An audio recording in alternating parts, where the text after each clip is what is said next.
Allahumma nas'aluka fi'lal khairat wa tarkal munkarat wa hubbal masakin. Doanya Nabi. Allahumma nas'aluka, ya Allah aku minta kepada aku fi'lal khairat, berbuat yang baik, tarkal munkarat, menjauhi yang mungkar, hubbal masakin, dan cinta pada orang miskin. Orang itu kalau kecenderungan hati cinta sama orang miskin, selamat. Tapi kalau orang itu sukanya mendekat-dekat sama orang-orang kaya, ngalamat itu. Walaupun dia orang soleh, orang baik, hafid Quran, sukanya mendekat sama orang-orang kaya, ini bahaya. Ingat tuh ya, jangan begitu. Ikuti Maulana Qasim. Maulana Qasim itu yang mendirikan pesantren Deoband di India, yang akhirnya salah satu alumni Syekh Ilyas itu. Beliau ngaji di bawah pohon. Beliau mengatakan, saya tidak ingin pondok saya dibangun orang kaya, saya ingin pondok saya dibangun orang-orang miskin. Akhirnya pondoknya barokah.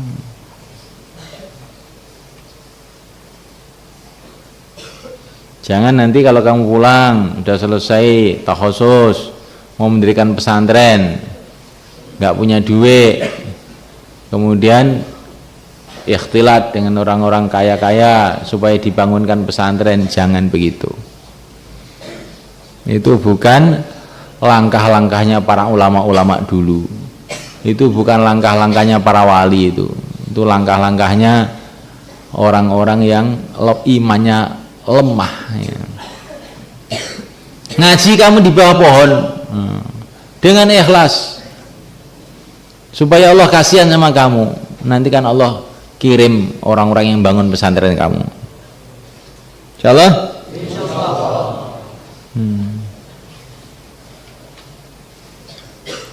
Ngaji di bawah pohon, perutnya lapar, bergetar-getar, tapi ngaji terus. Kamu sudah kayak begitu, nggak punya apa-apa, kering kurus kok masih ngaji. Iya, biar Allah kasihan sama saya, diampuni dosa saya. Bukan supaya orang-orang kasihan sama saya, bukan, supaya Allah kasihan sama saya. Nanti kalau Allah Subhanahu Wa Taala sudah memandang kamu dengan rahmatnya, beres semua. Jangan ingah-ingi, bikin proposal, sowan Pak Bupati mau bikin pesantren ini, saya nggak bermutu itu ya. Akhirnya kamu menyesatkan Bupati. Loh, kok menyesatkan gimana? Iya, Bupati akhirnya punya paham orang agama itu perlu dengan saya. Kalau orang agama ini nggak saya bantu, nggak jalan. Jadi kiai itu jangan begitu, jangan minta bantuan sama siapa-siapa, ngaji aja. Kalau lapar ditahan, nggak punya duit diem, bukan bikin proposal, diem aja. Nanti Allah akan kirim jalan keluar yang lebih mulia. Pengen jadi kiai ngono kuwi. Lawang santri pengen dadi kiai nganggo dalane wong politik, akhirnya ingah-ingih. Kalau kita ini ingin jadi kiai, ikuti jalan kiai-kiai yang sukses itu. Wali Songo kiai sukses itu. Malam doa, nangis, siang puasa, ngaji nggak mau minta orang, malah ngasih pada orang. Akhirnya raja-raja pun cium kakinya.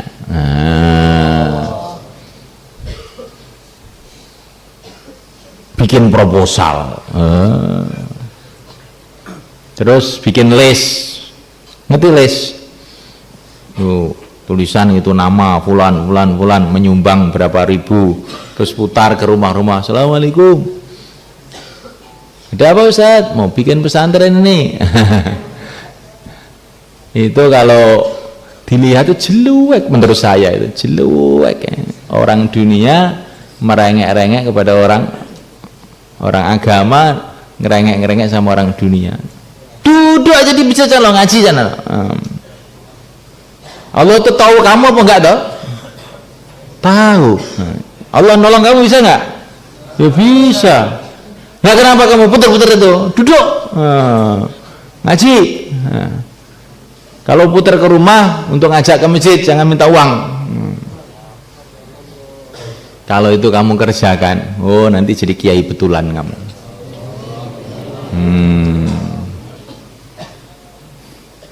Saya pernah tanya kepada Maulana Umar Palanpuri rahimahullah,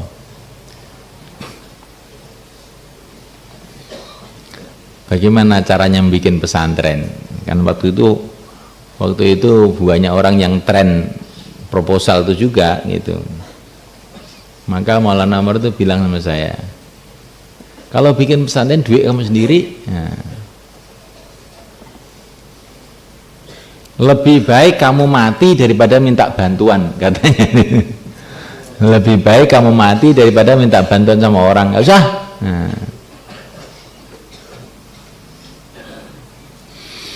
Nah, orang yang punya prinsip seperti ini, justru itu Allah akan gerakkan orang-orang untuk membantu dia. Itu sudah sunnatullah. Nah, orang yang suka putar-putar proposal itu ya sudah ingah-ingih aja seumur hidupnya. Imannya lemah, bergantung pada makhluk.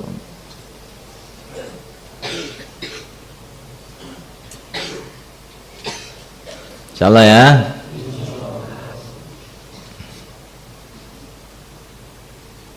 Nggak usah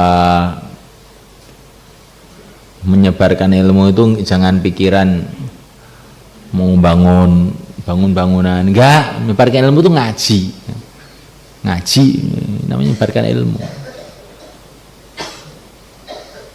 Nanti kalau ngaji kamu makbul kan bangunannya jadi.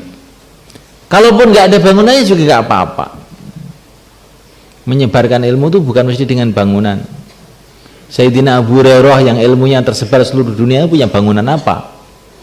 Imam Syafi'i yang ilmunya tersebar seluruh dunia punya bangunan apa? Nggak punya bangunan apa-apa toh. Tapi ngaji terus.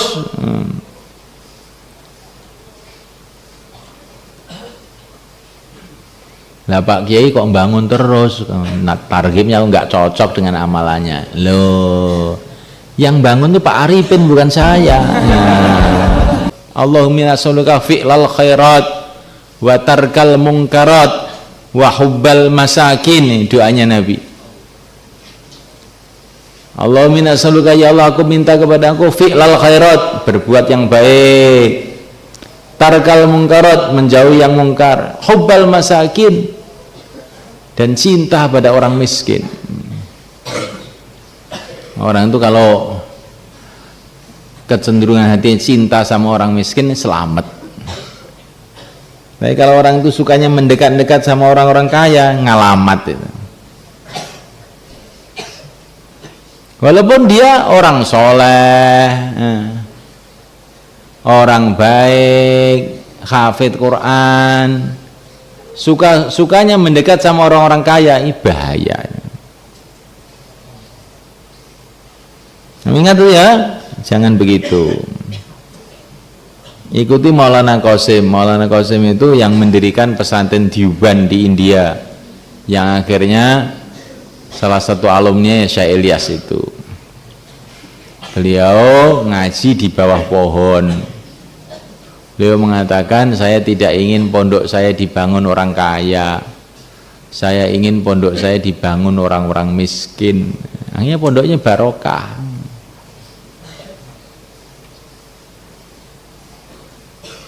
Jangan nanti kalau kamu pulang udah selesai takhusus mau mendirikan pesantren, nggak punya duit, kemudian ikhtilat dengan orang-orang kaya-kaya supaya dibangunkan pesantren. Jangan begitu.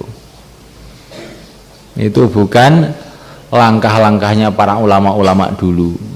Itu bukan langkah-langkahnya para wali itu. Itu langkah-langkahnya orang-orang yang imannya lemah ya. Ngaji kamu di bawah pohon dengan ikhlas supaya Allah kasihan sama kamu. Nanti kan Allah kirim orang-orang yang bangun pesantren kamu. Insyaallah.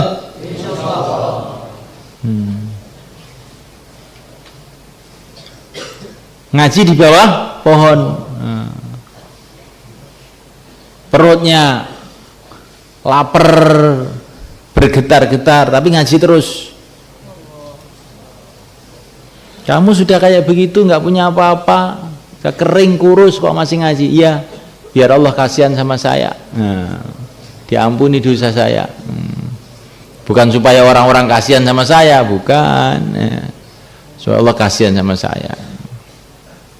Nanti kalau Allah Subhanahu Wa Taala sudah memandang kamu dengan rahmatnya, beres semua. Jangan ingah-ingi, bikin proposal. Sowan Pak Bupati mau bikin pesantren ini, nggak bermutu itu. Akhirnya kamu menyesatkan Bupati. Loh, kok menyesatkan gimana? Iya, Bupati akhirnya punya paham orang agama itu perlu dengan saya. Kalau orang agama ini nggak saya bantu, nggak jalan. Jadi kiai itu jangan begitu, jangan minta bantuan sama siapa-siapa. Ngaji aja.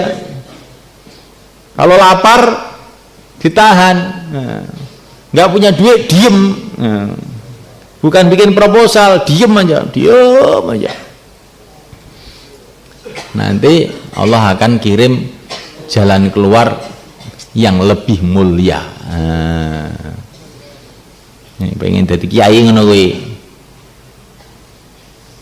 Lah wong santri pengen jadi kiai nganggo dalane wong politik akhirnya ingah-ingih. Kalau kita ini ingin jadi kiai, ikuti jalan kiai-kiai yang sukses itu. Wali Songo kiai sukses itu. Malam doa, nangis, siang puasa, ngaji nggak mau minta orang, malah ngasih pada orang. Akhirnya raja-raja pun cium kakinya.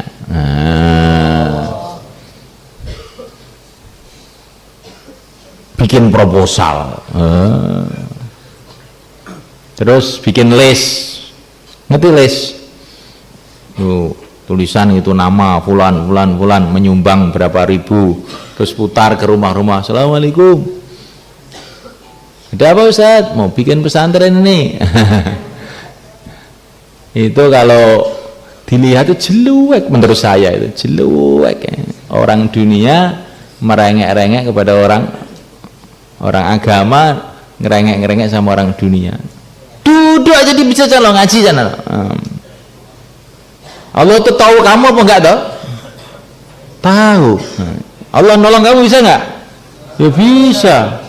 Nah, kenapa kamu putar-putar itu? Duduk. Ngaji. Kalau putar ke rumah untuk ngajak ke masjid jangan minta uang. Kalau itu kamu kerjakan, oh nanti jadi kiai betulan kamu.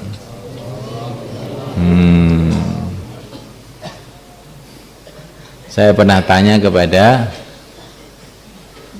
Maulana Umar Palanpuri rahimahullah,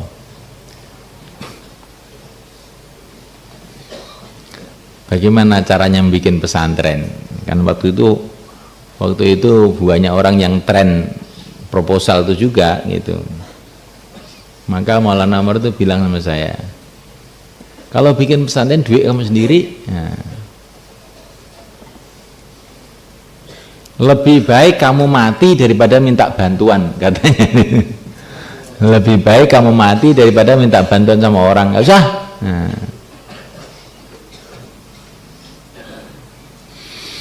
Nah, orang yang punya prinsip seperti ini, justru itu Allah akan gerakkan orang-orang untuk membantu dia. Itu sudah sunnatullah.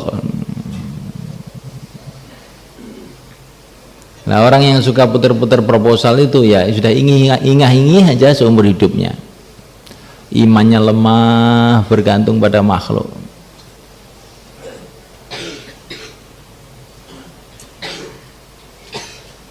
Insyaallah ya.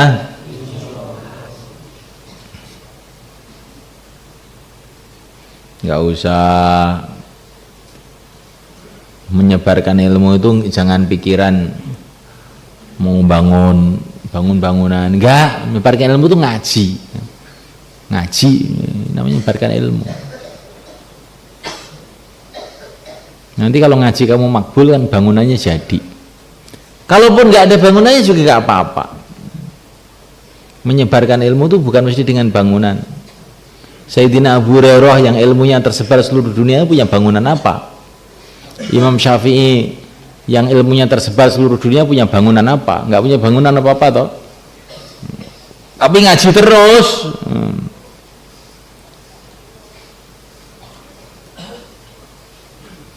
Lah Pak Kiai kok bangun terus, targetnya nggak cocok dengan amalannya. Loh, yang bangun itu Pak Arifin bukan saya. Nah,